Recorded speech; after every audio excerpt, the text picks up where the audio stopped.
ಒಮ್ಮೆ ಕಾಡಿನಲ್ಲಿ ಒಂದು ಕ್ರೂರಸಿಂಹ ತನ್ನ ಸಾಮ್ರಾಜ್ಯದ ಎಲ್ಲಾ ಪ್ರಾಣಿಗಳನ್ನು ತೊಂದರೆ ನೀಡುತ್ತಿತ್ತು. ದಿನಗೂ ಒಬ್ಬ ಪ್ರಾಣಿಯನ್ನು ಹಿಡಿದು ತಿನ್ನುತ್ತಿದ್ದ ಸಿಂಹ ಎಲ್ಲಾ ಪ್ರಾಣಿಗಳಿಗೆ ಭಯದ ನಿದರ್ಶನವಾಗಿತ್ತು.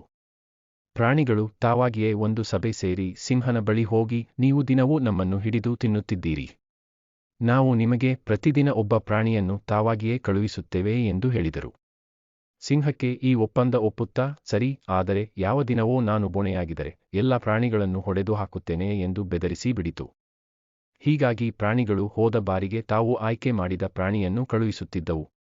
ಒಂದು ದಿನ ನಾಯಿ ತಿರುವು ಬಂದುಕೊಂಡು ಹೋಗಬೇಕಾಗಿತ್ತು. ಅದು ಬಹಳ ಸಮಯ ಬಿಟ್ಟು ತಡವಾಗಿ ಸಿಂಹನ ಬಳಿಗೆ ಬಂದಿತು. ಸಿಂಹ ಕೋಪದಿಂದ ಕೇಳಿತು, ಎಷ್ಟು ತಡವಾಗಿದೆ? ಏನಾಯಿತು? ನಾಯಿ ಬುದ್ಧಿವಂತಿಕೆ ಪ್ರದರ್ಶಿಸಿ ಹೇಳಿತು, ರಸ್ತೆಯಲ್ಲಿ ನಾನು ಇನ್ನೊಂದು ಸಿಂಹನನ್ನು ನೋಡಿದೆ. ಅದು ಬಹಳ ದೊಡ್ಡದು ಮತ್ತು ಶಕ್ತಿಶಾಲಿಯಾಗಿತ್ತು.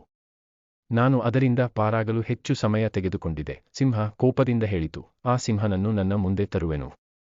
ನಾಯಿ ಸಿಂಹನನ್ನು ಕೆರೆಗೆ ಕರೆದೊಯ್ಯಿತು.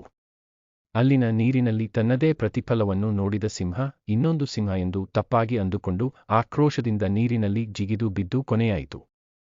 ಈ ಕಥೆಯ ನೈತಿಕ: ಬುದ್ಧಿವಂತಿಕೆಯಿಂದ ಬಲವಂತಿಕೆಯನ್ನು ಗೆಲ್ಲಬಹುದು.